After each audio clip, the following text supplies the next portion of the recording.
On the second reading of the close reading process, we want to focus the student's attention on how does the text work.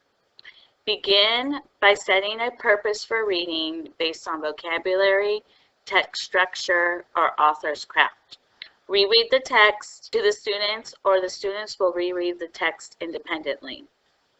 As you are establishing the routines of close reading, model your thinking and stop reading as needed to discuss the structural level questions. Of course, students will be annotating in this second reading also. Structural level questions involve vocabulary, text structure, and author's craft. As the students read the text a second time, it's important to model your thinking when it comes to multiple meaning, confusing, or important words and phrases. You can set up a discussion where students work together to figure out multiple meaning, confusing, or important words and phrases within the text. Have students work with partners to figure out figurative, connotative, and technical meanings of words and phrases. Over on the right, I've placed one example of the PA core standards that pertain to vocabulary. Another component of how does a text work is asking questions around the text structure. Text structure is how the information within a text is organized. Teaching the different types of text structure helps students gain a deeper understanding of the text they are analyzing. This is something that you are already doing within your daily instruction.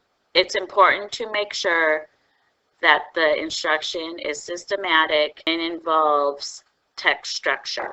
The last type of questions that you can ask surrounding how does a text work are questions that encompass the author's craft. Author's craft is language and techniques the author purposely uses to craft or create and enhance a story. Author's craft includes literary devices, style, and narrative elements. Some questions that you could ask surrounding author's craft maybe how does the author's point of view influence what he or she is trying to tell us? What reasons does the author use to support his or her point? How does the character change, and what evidence do you have? So why should we ask these questions that focus around how does a text work?